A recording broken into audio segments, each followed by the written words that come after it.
professora Rosário Sumano, no meu entender, era uma professora completa. Eu fiquei encantada, porque eu vi a doutora Rosário falar, até me emociono. Mas o professor tem que ter essa capacidade de encantar, de despertar, de mobilizar o aluno. A professora Rosário tinha essa capacidade. Sempre tive vínculos muito fortes com a figura da minha mãe, e a sua morte em 1999 me balançou demais. Revelava, na primeira observação que se fizesse, uma energia absolutamente rara nas mulheres, uma segurança muito grande. E ela sempre assumiu as suas posições políticas em relação aos seus afetos, em relação à sua vida.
Nós não podemos analisar a figura humana de Rosário Russumano com as lentes do presente. Nós temos que olhar aquela figura, aquela mulher ímpar, aquela mulher de vanguarda, com as lentes da época em que ela viveu. É uma mulher muito, muito interessante, com um comportamento pessoal na vida doméstica avançadíssimo para a época. Era uma mulher que trabalhava, era dedicadíssima à profissão, embora tivesse filhos. Sempre a senti muito dividida entre o seguinte, o lar e o direito, que seriam então os dois vetores da sua vida. Mas nunca deixou de valorizar a sua figura como mãe. A minha mãe nunca gostou de advogar. Ela nunca teve a vontade de exercer a advocacia. Tentou advogar logo que se formou, mas não era, digamos, a sua área, a sua praia. Ela realmente se voltou de corpo e alma para o magistério, tinha um prazer imenso em dar aulas, se relacionava muito bem com os alunos. Era encantadora. A aula da professora Rosário era um acontecimento. Começava com a entrada dela em aula. Ela, de certa maneira, teatralizava essa entrada em aula e já isso encantava os alunos. Isto para quem já ia para a faculdade, com a ideia de que estava, de alguma maneira, rompendo algumas barreiras, era uma coisa muito agradável. Eu fiquei encantada, porque eu vi a doutora Rosário falar, até me emociono. Ela cativava, ela era uma pessoa de uma inteligência brilhantíssima, um linguajar próprio, que ficava muito bem nela, e, além de tudo, era, sim, uma pessoa expressiva, com uma riqueza interior e uma riqueza de vocabulário extraordinária.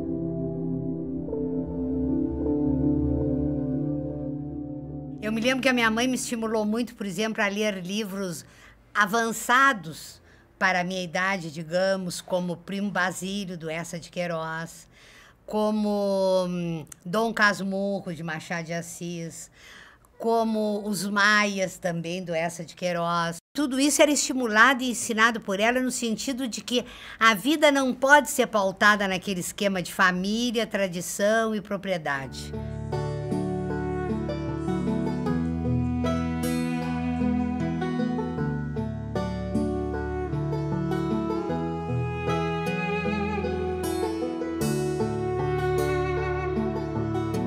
Em 1947, a minha mãe se formou em Direito e foi oradora da turma. O meu pai foi o paraninfo. O discurso dela foi sobre a libertação social da mulher, unindo a um livro que o meu avô, Vitor Russumano, esse que eu não conheci, mas que exerceu uma grande influência na vida da minha mãe, escreveu, chamado A Escravidão Social da Mulher. Ela ingressou na faculdade e concluiu um curso de Direito, uma época que esse era um território quase de exclusividade dos homens. Então, ela já nessa época foi uma mulher absolutamente progressista, que não só com seus atos, não só com o seu discurso, era uma mulher que defendia causas ainda hoje atuais, as causas dos direitos das mulheres, como naquela época ela era quase que uma voz isolada. E ela subia nas botas e enfrentava nesse território, fazendo valer as suas convicções. Ela foi uma desbravadora. Uma mulher que se impunha pela sua própria história e pela consciência que tinha e pela necessidade que tinha de provar por nós todas mulheres que nós somos tão aptas, tão competentes e tão capazes quanto qualquer homem, por mais capaz e competente e apto que ele seja. A doutora Rosá foi minha professora e já percebia muito antes de que eu tivesse qualquer consciência a respeito da discriminação que havia em relação às mulheres, ela já lutava contra o preconceito.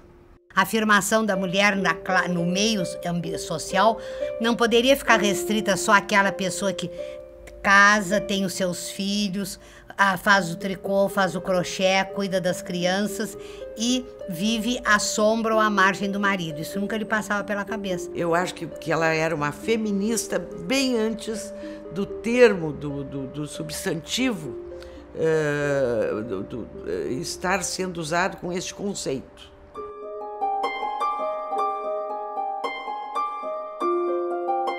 O meu ingresso na universidade quase foi barrado, porque quando eu fui assinar o meu contrato, eu estava grávida. E naquela época a universidade não contratava mulheres grávidas. Os homens é que transitavam e que detinham o saber. E naquela época em que eu me formei, em 1977, havia só 4 mulheres promotoras de justiça. E havia uma barreira muito grande com relação ao Ministério Público ser exercido pelas mulheres. E eu sofri, pessoalmente, muita discriminação, como as minhas colegas também, porque era uma carreira tipicamente masculina. Para que se tenha uma ideia do que eu estou dizendo e se as mulheres podiam sonhar com uma carreira jurídica, quando eu me formei aqui na faculdade, eu me inscrevi para um concurso de juíza, para juíza estadual. E a minha inscrição não foi aceita, pelo simples fato de eu ser mulher.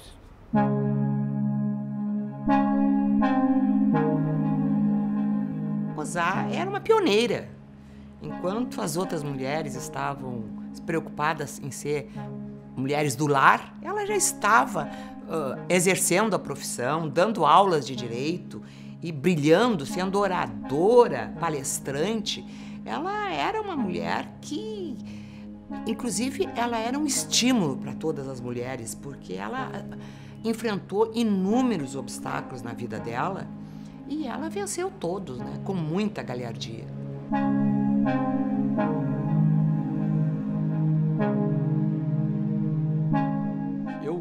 Falo nisso e me emociono ao me lembrar, né? Essas paredes aqui na faculdade estão carregadas das marcas, das digitais, das vozes dessas pessoas que há 100 anos ensinam direito aqui. Ela é talvez a mais importante voz feminina que ecoa nessas salas aqui e que até hoje continua viva.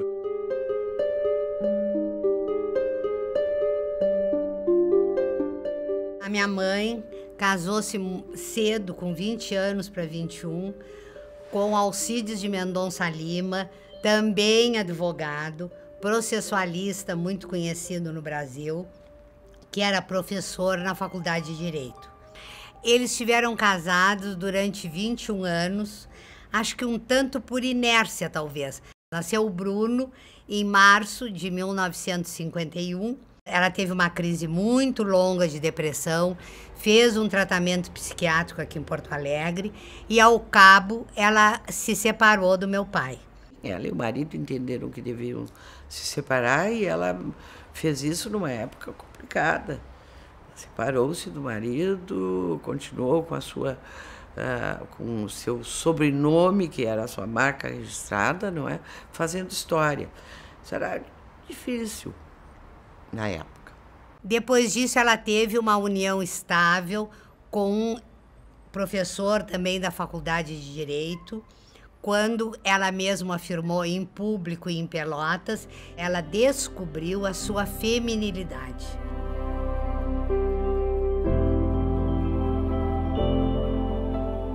E ela sempre assumiu as suas posições políticas em relação aos seus afetos, em relação à sua vida. Ela enfrentou o pai quando quis mudar de escola para fazer a preparação para o curso de Direito. Não era uma coisa comum naquela época. Era um colégio mais formal, mais elitista, como ela mesma dizia, e que acabava drenando as jovens para a escola normal que o colégio tinha para que se tornassem professoras. E não era isso que ela queria mais. Então ela conseguiu realmente passar para um colégio público, com ensino mais livre. Um colégio que tinha só 4 alunas mulheres, 4 jovens, de classe média mais baixa do que a do São José. E ela sentiu muito mais o seu habitat. Dizer que eu privei de um convívio muito estreito com a doutora Rosá, porque ela era, acima de tudo, minha amiga pessoal.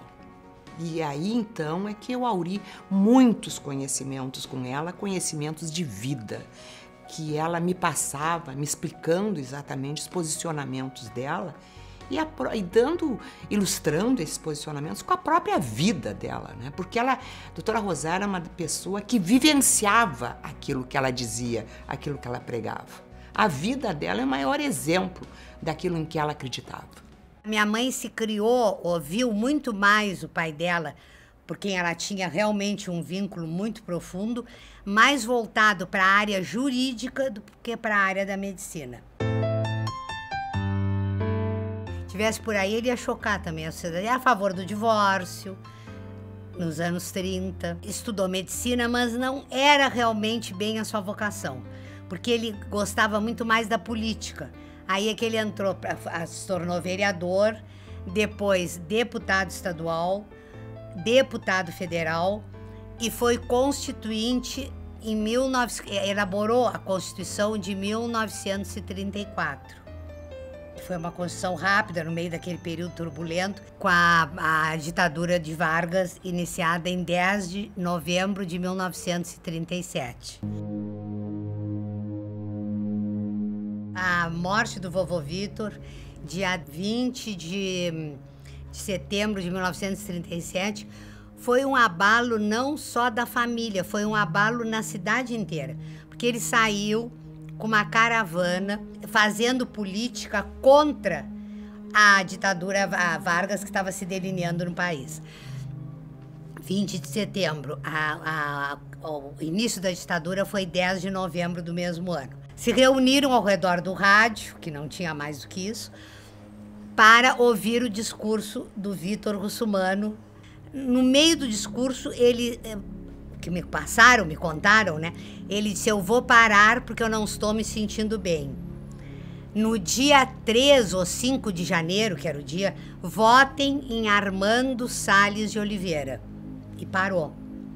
Ele teve um AVC, foi deixado muito tempo no lugar, até havia atendimento, etc., com as dificuldades da época. Dizem-me, porque eu não existia, que foi um velório muito triste, muito chocante, porque ele tinha 46 anos de idade e morre numa tribuna em Caxias do Sul. Ela tinha uma grande fascinação pelo pai. A minha mãe foi assim, uma cisão na vida dela terrível e absoluta. E a família ficou numa posição muito difícil. A minha avó não trabalhava, a minha mãe tinha 17 anos, era estudante, e o Mozart também. A minha avó dizia, bom, a vida da Rosá já está decidida, ela está namorando o Alcides, meu pai, vai casar, está com a sua vida organizada, eu tenho que pensar agora no futuro do Mozart e providenciar os estudos dele em Porto Alegre. Então ela parou de estudar, ela parou de fazer tudo até abrir o tal pré-jurídico depois que ela já estava casada. A jurista Rosá, no meu entender, ela despontou no cenário jurídico portando uma bandeira pioneira que já o pai dela levantara, o deputado Vitor Russumano, ao tempo em que se formou no início do século anterior, que é a bandeira da emancipação feminina. Ela foi uma mulher de vanguarda, uma mulher que sempre esteve à frente do seu tempo. E é bom que as gerações futuras saibam que se vivem hoje na plenitude alguns direitos, entre eles a igualdade conferida às mulheres, isso se deve em muito a pessoas como a doutora Rosá. Eu sentia que ela era muito amada, muito prestigiada, muito valorizada pelas figuras das mulheres que viam nela um ponto de apoio e de esperança para melhorarem as suas condições. Não, e ela não tinha só também a preocupação de colocar a mulher num patamar mais alto. Ela tinha a preocupação de colocar a democracia num status mais alto.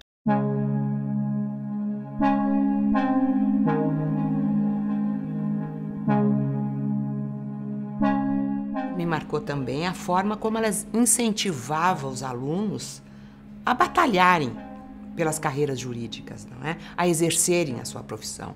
Ela era, acima de tudo, uma incentivadora. Uma das grandes bandeiras era a integração da mulher nos poderes estatais, coisa já um pouco superada na época de hoje, porque nós temos uma presidente da República, temos ministras, temos deputadas, senadoras, governadoras de estado, prefeitas, mas de ser votada principalmente, de poder atuar em vários setores da vida em pé de igualdade com o homem. A doutora Rosá foi decisiva, tão importante que enquanto eu estava com as minhas dúvidas, até para fazer a minha prova de tribuna, imagina ela que era uma grande oradora, ela disse, não, tu vais. Eu me deparei com um vestido e um par de meias para eu usar na minha prova de tribuna, me dando, assim, uma responsabilidade muito grande em assumir.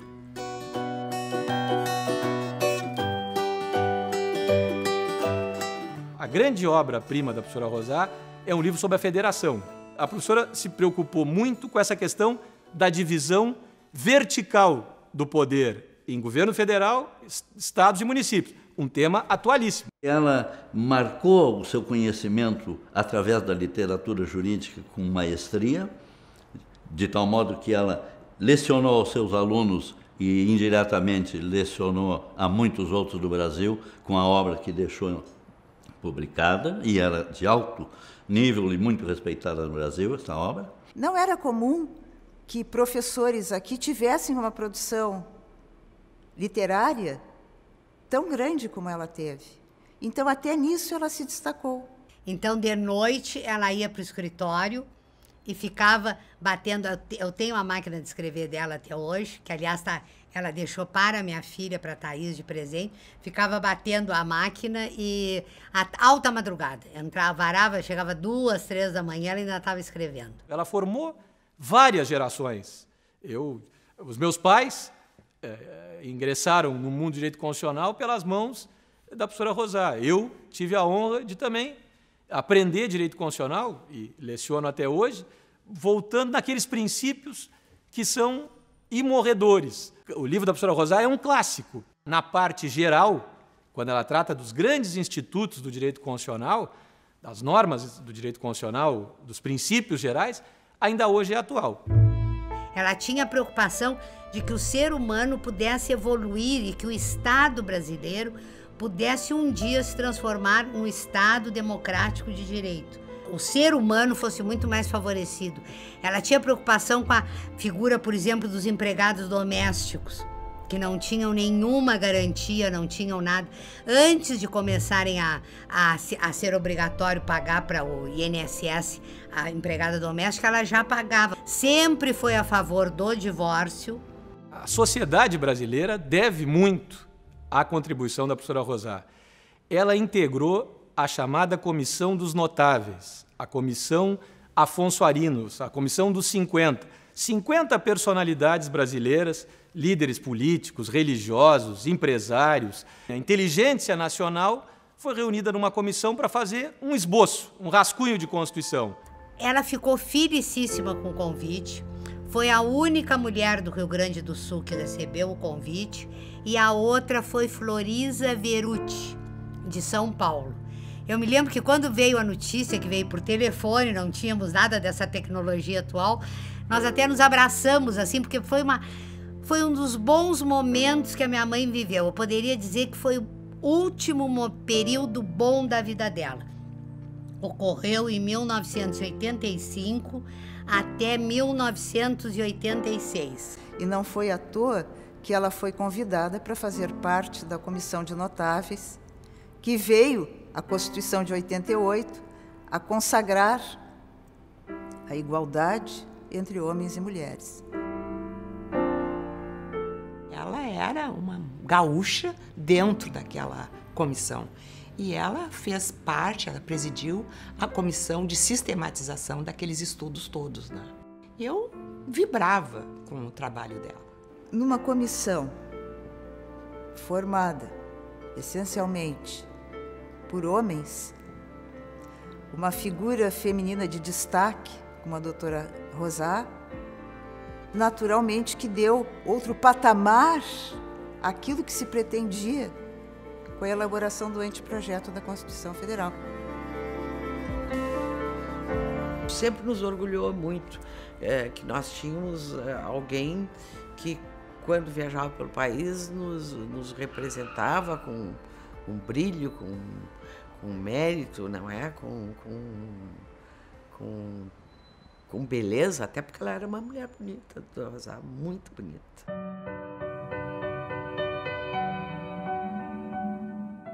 Ela sempre dizia que, mesmo com todas as premiações que ela teve, que os maiores prêmios que ela recebeu da vida eram os 2 filhos, a Nailê, jurista brilhante, professora extraordinária. Era também o Bruno, especialmente, o único filho, né? E o Bruno era muito importante na vida dela.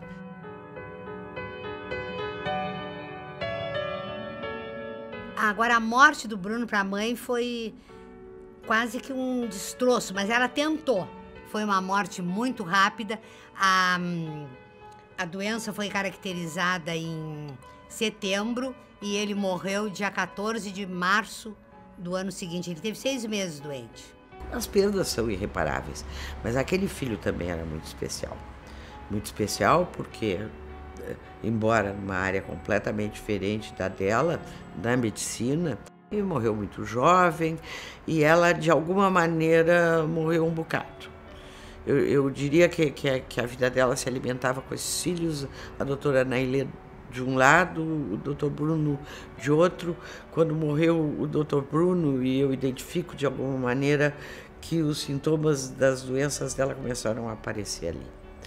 Ela costumava dizer que o Bruno não morreu, que o Bruno ficou encantado, como Guimarães Rosa tão bem disse, tão poeticamente disse.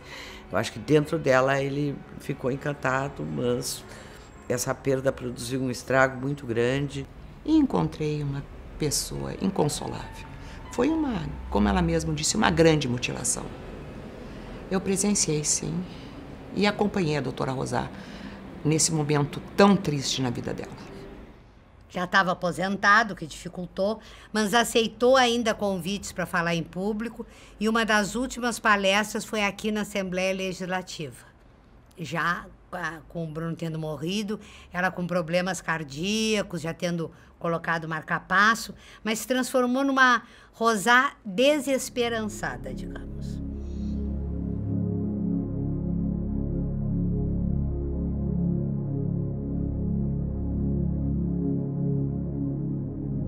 Nós vivíamos a cultura da exposição, a cultura da mídia, em que as pessoas buscam a luz dos holofotes.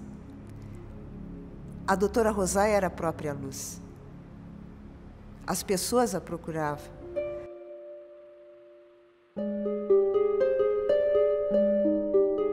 Minha mãe escolheu para a tese do seu discurso de formatura como oradora em 1947, o tema A Libertação Social da Mulher. Ela chega então ao final do seu discurso e o termina de uma forma diferente, com outro linguajar. Apesar dessas imperfeições, existirá sempre espaço. Espaço para que se lute pela humanização da humanidade e para que um dia o cruzeiro engastado em nosso céu, cujos cravos de estrelas sacrificam ainda alguns anseios de nosso povo, passem a simbolizar a redenção dos homens e deixe de ser cruz, fechando os braços num fantástico abraço de luz.